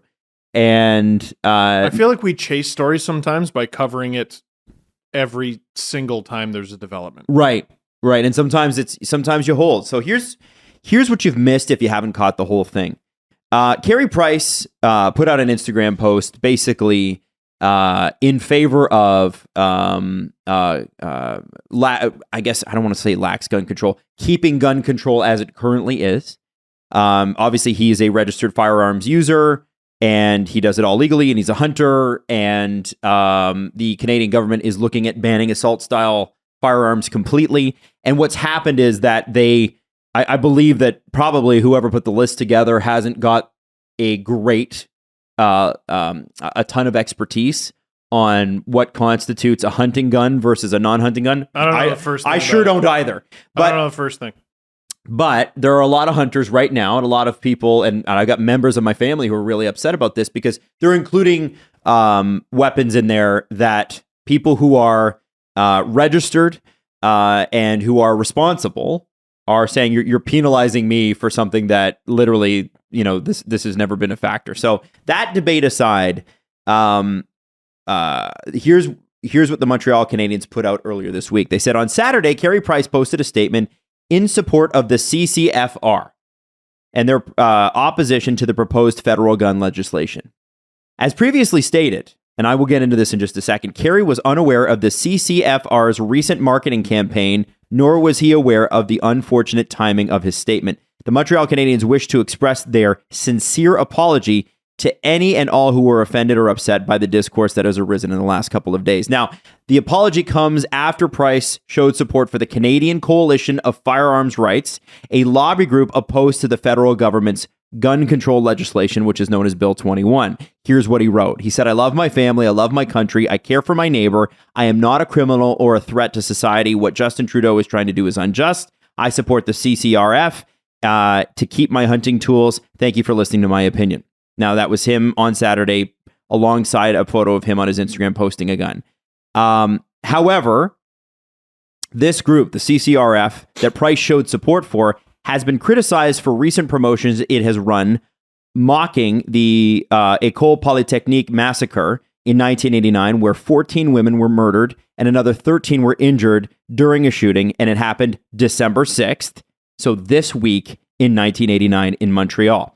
Natalie Provost, who survived the shooting, told the CBC, and this is directly from the CBC, that the CCFR has used the promotion code Poly, as in Polytechnique, to give people 10% off purchases of merchandise with the lobby group's branding. Now, that's bad. It's monstrous. But here's where it gets worse. Okay. A Habs exec, for no reason at all, felt the need to directly come in on this one and say that Carey Price not only regretted the timing, but also did not know about the École Polytechnique shooting. So, okay, that's interesting clarification. That's not Carey Price coming out and saying, I didn't know about it. He also said he didn't know. Oh, I'm getting to that. Okay. So he was not aware of the tragic events December 6th in 1989 is what the Canadians said. Okay. It was France Marguerite Bélanger, who works for the Canadians. She's the president of sports and entertainment at the Montreal Canadiens. So she came out and she said that. Now, what's been interesting is I'm going to pull directly from the Montreal Gazette here because there's a couple pieces. They said Montreal Canadiens' Carey Price was not aware of the 1989 Polytechnique massacre that claimed 14 lives when he posted on Instagram about gun rights. But the team apologized Monday to any and all who've been offended or upset by the discourse on the eve of the anniversary, right? It was like the day before. It's a massive deal. Yeah. He would go on to state that he didn't know. Carey would go on to state that he did not know about the École Polytechnique mass murder and, again, had no clue what the promo code was in reference to. But then, here's where it gets worse. Today, he flip-flopped, and he said, and this is yesterday, that of course he knows about the shooting, and he apologized for shedding light on this contentious subject so close to the anniversary of the murder. He said, but here's the thing. France Margaret Bélanger said he was not aware of the tragic events. And before Carey Price finally came out and was honest here, Joel Edmondson said, when asked about if he understands the outrage his post created with some of the people and the Polytechnique anniversary coming up, Edmondson said he didn't think Price was aware of the anniversary. Quote, none of us are really aware of what happened 30 years ago. The anniversary is fast approaching. It's news to all of us, to be honest, but we're with Carey. There was no bad intentions on his part. It's just being blown out of proportion, and we support him. Now, to be fair to Joel Edmondson, he made that comment before Carey Price admitted that he knew that this shooting had happened. Mm-hmm. And I'll say this, it still doesn't make Joel Edmondson look good. No. Don't they memorialize it annually? They do. In Montreal? I can forgive listeners for not knowing about this, but the overwhelming discourse that I've seen is if you're a Montrealer, if you've lived in Montreal for a decade and a half, it would be virtually impossible for you to not know about this. I'm coming to that.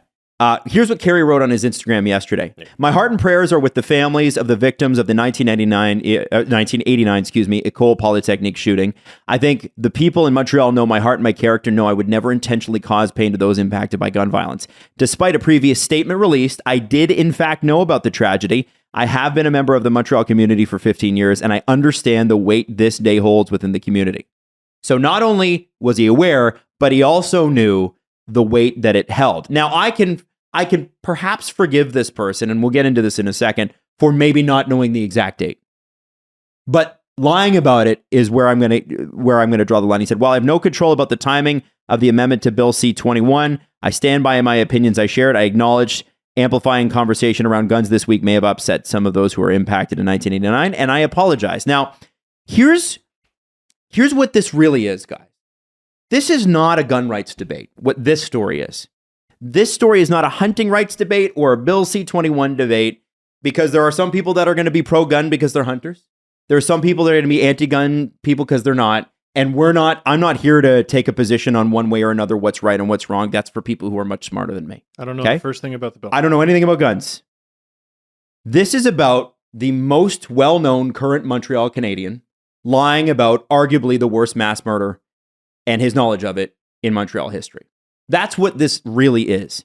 So all Carey Price had to do after that initial Instagram post was come out and say, I didn't know the CCRF were using promotion codes like that. Even though I meant what I said about hunting, I did not know that they were poking fun at the Polytechnique massacre.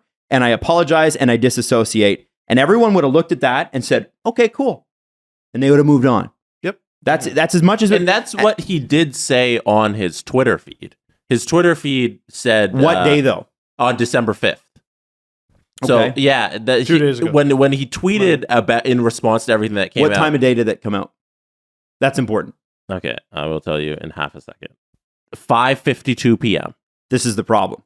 Montreal had already released the statement, and they already said that he didn't know about it. Yeah, so in the two tweets that he put out... on the 5th, those were the correct responses if there was not that other part where somebody said he didn't know about it. Because he didn't reference not knowing about it in the tweets, and this probably would have been enough to just say, hey, I'm on the sides of I don't want the bill to happen, but he didn't reference the tragedy at all. You've got the Canadians coming out and making a statement. You've got a former teammate, because let's be honest, Carey's not on the team as a player anymore. I'm sure they're still around. No, they asked Marty St. Louis actually about that in the Gazette article. He hasn't been around much this year. He said he's been around a couple times. Okay. But what Carey Price did here, guys, was he lied.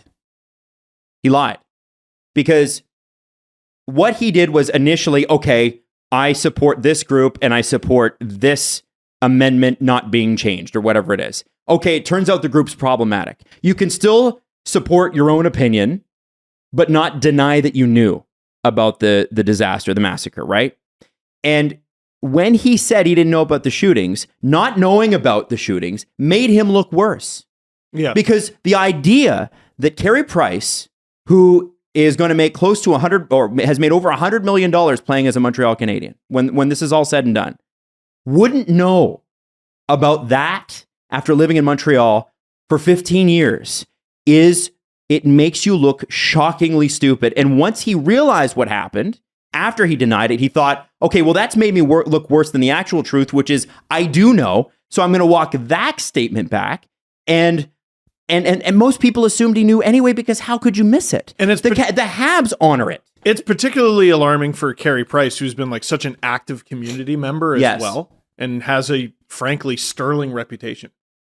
I'm not saying Carey Price is a bad guy, but this is some of the worst PR I've ever seen. Yeah, good guys can make mistakes, and this is it's beyond. Up, and the Canadians here's the thing. Montreal, all the Canadians had to do was, listen, we're going to speak with Carey Price and we'll get back to you. But they didn't do that. They put a statement out right away and then said, and by the way, he didn't know. They didn't ask questions. They didn't investigate. Of the people involved in this story so far, Carey Price, Montreal Canadiens organization, Joel Edmondson. Joel Edmondson is like, yeah, let that wash off your back, right? Yeah. It's chaotic, right? How the story developed. What did the Montreal Canadiens really hope to gain by doing this? I don't know. And listen, I almost believed for a second that maybe I'm going through my mind. I'm like, what are the chances this guy doesn't know? Because zero. I didn't believe him right away. Because I thought, okay, if like you guys remember the story, and I feel bad for bringing this up because the player feels bad about it. But Jonathan Bernier in Toronto thought that Nelson Mandela was a hockey player. Yes. I don't know if you guys remember that story. Yeah, I sure do. And here's what the quote, he said, he's one of the most well-known athletes in the world and did a lot to impact any kind of sport that he did, even playing hockey. Everyone knows him from the type of person that he is off the ice and on the ice. But he changed a lot. Tremendous guy. Awful. Yeah. And he apologized profusely. Mm-hmm. He didn't obfuscate. He didn't project. He didn't double down. He said, I feel like shit. I wasn't educated. And that was really fucking stupid. But the problem here is the Canadians dragged themselves into this without doing any investigation. It's a terrible PR hit. And every time... Unforced error. Unforced error. Perfect. Yeah. Every time the Canadians honor this going forward, they even made a donation to STEM, which was awesome.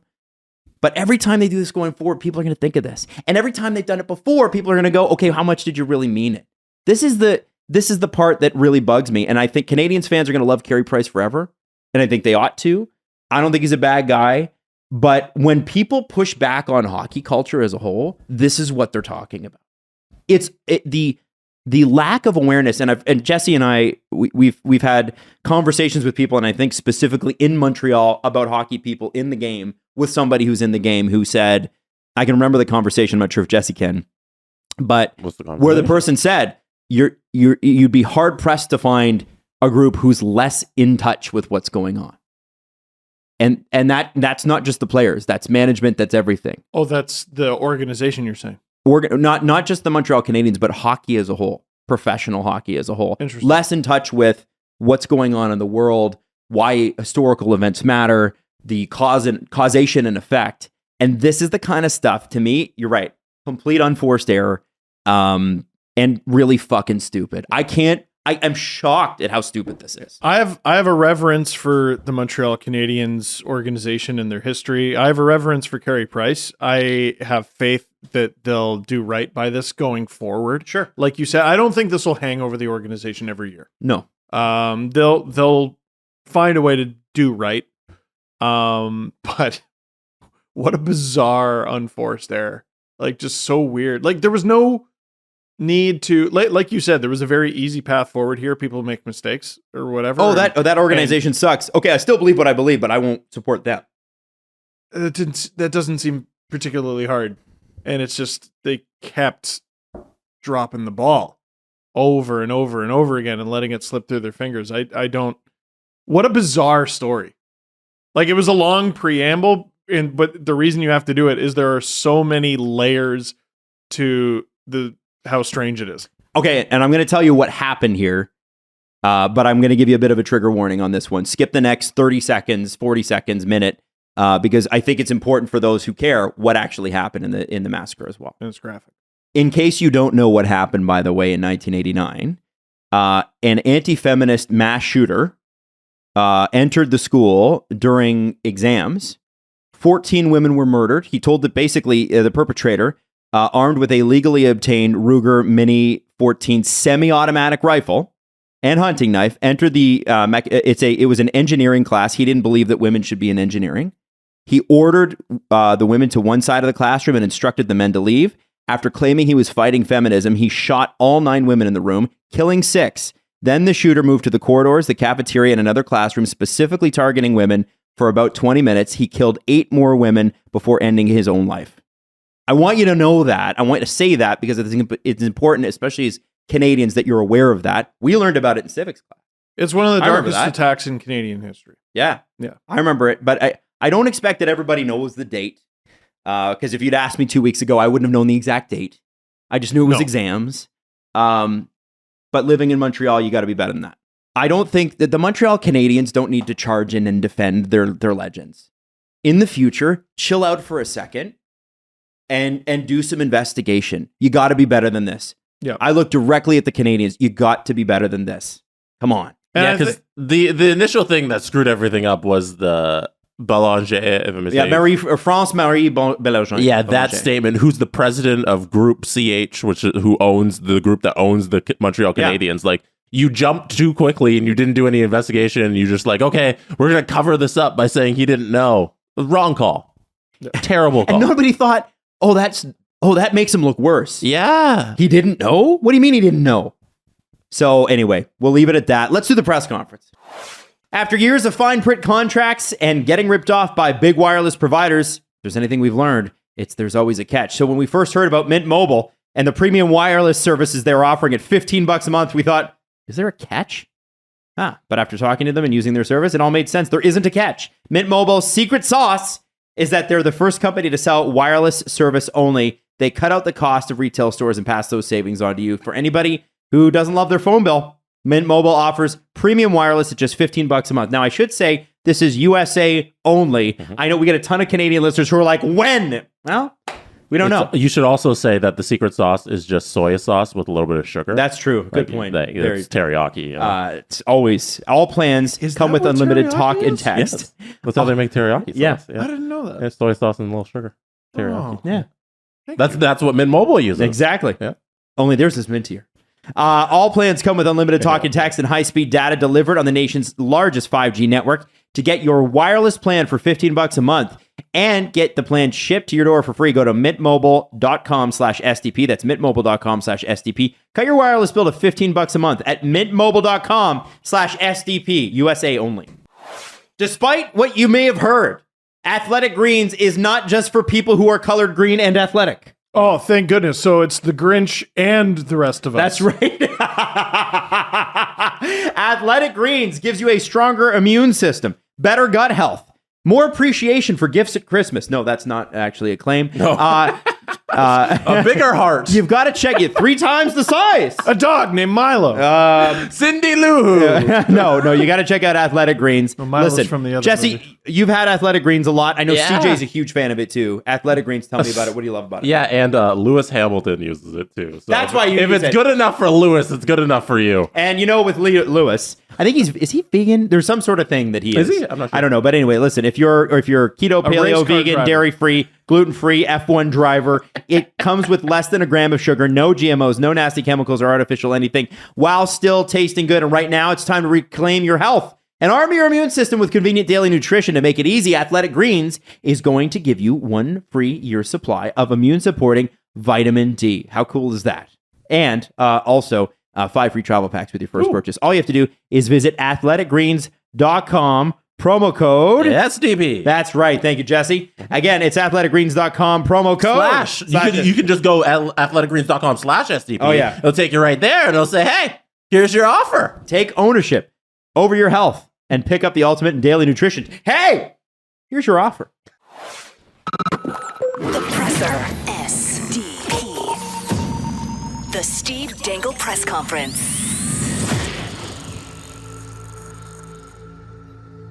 So what do you guys want to talk about? Well, Jesse's pulling up the questions right now. I'm actually not pulling up any questions. Uh-oh. I'm pulling up some comments I promised on Friday from Liz Knox.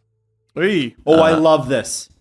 I know what you're doing. If Adam's internet would work, we could play the clip. Oh, but it's right around the internet screwed o'clock. Mr. Adam Wild doesn't have internet, so I'm just going to pull on my phone and then send it to me on LTE. So That's so weird.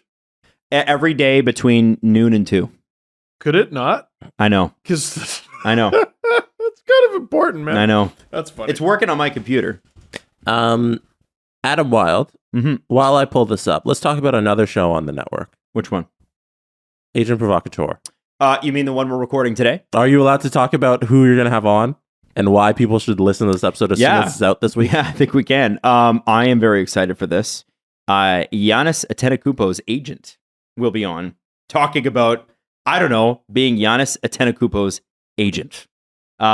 He's the co-managing director of Octagon Basketball, and this guy is absolutely fascinating. His name is Alex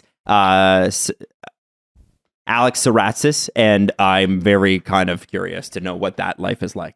Like we have I think you should make him FaceTime Giannis during the interview to prove it. Yeah, you're his agent? Of course I am. Prove it! Yeah. Prove it! Yeah, it's pretty crazy, and this guy is a fascinating person himself. And I think anytime you're handling high profile like Giannis, hockey doesn't have an equivalent. Right? I don't think hockey has an equivalent. Not just in the fact that Giannis came from nowhere to become what he is, but I don't know that there's going to be a guy that had more drama surrounding him. And, the thing about hockey people say, oh, the NBA guys, they all go to the big market teams. None of them stay in the small market. That's why you need a salary cap. Giannis stayed in Milwaukee. Milwaukee. And then won a championship, too. Sure did. Might win another one. And then got a 50-piece. And deserved it. My favorite celebration ever. He lived my dream. He won a sports championship and then got 50 nuggets. Good for him. That's still my dream. That's not a childhood dream. That's my dream now. Did he have a nugget all year leading up to that, I wonder? Or if he was just like, if we win the championship, that's when I will eat it. Because he's a professional athlete and they can eat whatever they want, and I hate them. Honestly. Nah, that's true. Yeah. Shut up. That's All true. right. Shut you don't relate. Yeah. Adam and I are Just like, pudgy. yeah. What? How dare you? I eat very healthy. Yeah. So It's all that athletic greens. On Friday, it's all the athletic greens for sure. On Fridays, Noxie and Cax, Liz Knox and Karel Emard did a all questions episode along with some little stats, fun trivia in there. Love that. So in their questions portion of the show, they were asked, what's the biggest obstacle in the way for a sustainable women's professional hockey league? And I thought Liz's answer to the question deserves some spotlight. So here it is. Our biggest obstacle is misogyny. And I'm not saying like, oh, we hate women. No, that's not what misogyny is. Misogyny is ingrained prejudice that a women's league could never succeed. You guys can't do that. Nobody's going to watch it. Oh, look at all the leagues that folded. We're like, you can't even get marketing. You can't do this. You can't do that. It's never been done. That's the freaking point. Like the idea that inherently women's sports is a charity, inherently nobody will put their advertising dollars into women's sports. Inherently people will not come. Like this is our biggest obstacle. And like to your point, Cax, like what you are articulating is like, we see little speckles of it at every step of the way. And we see it in ourselves. Yeah. Like, we stop ourselves here and there. We grew up playing hockey, like a rich white man sport. Like, if you don't think there's part of us that at every step of this way has been like, oh shit, like, are we doing the right thing here? Do we deserve this? Like, it's misogyny. We've learned it. That's not something we can take down overnight, unfortunately. I thought it was just such a great point. And she goes on to also bring up, reference darts. Because darts is something that, if you're not familiar... The sport darts? Because darts runs on television in Canada all the time. And that's because somebody sat in a room and said, hey, we have this programming here. It's pretty inexpensive. Let's just run it during the day and then market it and put it on television. And eventually people will tune in and be like, oh, darts is kind of awesome. You know, and it's just a bunch of drunk guys throwing darts at a board. And they are England. superstars. How And they're about, how about superstars. video game hockey? Right. So Literally video game hockey. her Which point is fine. in that misogyny is kind of this barrier is that because most of these sports executive who makes these decisions don't look at women's hockey and just say, hey, if we just threw that up for long enough on television in these empty slots or wherever, if we put the money behind it, it can just be programming like everything else. Yep. And we've seen examples of niche sports that nobody knows. And this isn't a niche sport. This is something we all love every 4 years when we watch it in the Olympics. But if you just threw it on, if you put the marketing there, it would succeed. And I feel like we've been having this conversation for over a decade where we go, well, that Olympics was fun. Well, see you in 4 years. And Enjoy your training. Yeah. Better be ready. Make us proud. Enjoy. Yeah, and I think she nailed it, right? It's the idea that it can't is preposterous. The idea that it's going to be akin to the NHL right away is also preposterous. It has to be given 100 years to grow like the NHL has. And I think, you just the whole point is here, like, let's just give it a chance and let it happen. I think there's probably a bunch of people listening who are still in the camp of it doesn't work. Yeah. I want you to change your thinking. I want you to change your thinking, and I want you to ask yourself why your thinking isn't already this. How can it work? How can we get it to work? Okay, it doesn't work or it hasn't worked before. Fine. How do we get it to work? And why wasn't that your thinking the entire time? It's okay if you start now, but I want you to ask yourself that question. I'll tell you, and this is going to be really stupid, but there's a reason behind this. Okay, say it into a mic. There really was loud. a point where humans could not fly, and now we can fly, and it was a preposterous idea. Stupid. No one. You Shane cannot. Wright's family. Shane Wright's family. That's right. They did it in their bicycle shop. Shut up. That took me a second. Wright brothers. Yeah, you get it. Full circle. But a couple of guys with a bicycle shop said, "No, I bet we can." Yeah, and they did it. That's what it was, right? Like, people didn't realize the Wright brothers just owned a bunch of bicycles. And they looked really stupid. They fell down a bunch. Yeah. And they got hurt. And there was a bunch of people who did try it who looked like shit trying it. Yeah. But look at that. It works. We're going to fly. Yeah. What a ridiculous thing to say. Can you imagine what that would have been like to somebody in like 1875 who were, you're going to do what? Fuck off. Yep. Go away. No way. I heard they're working on some horseless carriage. Yeah, exactly. Imagine that idea. So, to them, it was a great episode. I actually really liked. How about playing having just the video two of games them. against someone across the world? Stupid idea, Dude. Not possible. I'm old enough to remember that being mind fucking blowing. How on earth? And it's sticky, and it's the most amazing thing I've ever seen. And now it's seamless. If it lags in the slightest, you're like, broken piece of shit. Like, meanwhile, you're playing some guy in Japan. Like, that's incredible. It's incredible. What was the first game that you guys ever played online against people across the world? Madden. Madden. Yeah, And people are good at Madden. Oh, yeah.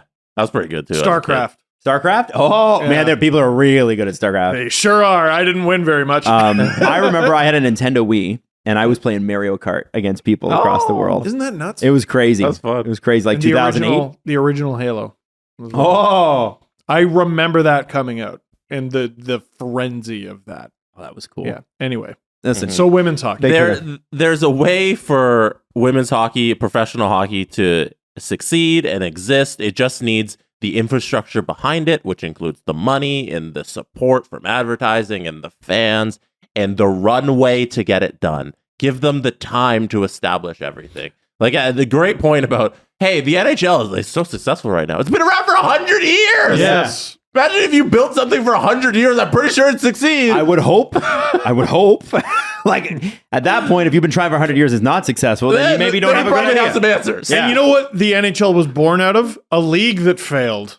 That's true. Yeah. Yes. No, they were so mad. Actually, the true story there is they were so mad at the Toronto owner of the NHA team that they said, fuck off, we're starting our own league and we're going to call it the NHL. And then he sued them. And then they had another Toronto franchise put in there and they put him out of business. But what if the general public had just been like, hockey doesn't work. You look at them, they never get along. Yeah. They never get along. They can't work together. Yeah. Bah, forget it. So that's it for us today. We'll rock and roll And then last thing. Oh, okay. It's not it for us. Respect to the fans of Winnipeg, the Winnipeg Jets fans. They gave Paul Maurice a standing ovation. That's cool. That is a man who worked decades in your organization, who who gave you a lot of good times. You could have came in there and booed him because he chose to leave the team, and they didn't. They gave him a standing O, tears in his eyes. It was a great moment, hockey moment. Respect to all those fans in the building who clapped for him. Love that. It was awesome. Love that. That's it for us today. We will be back on Friday. There it is. That was good. You've been watching too much soccer. I have.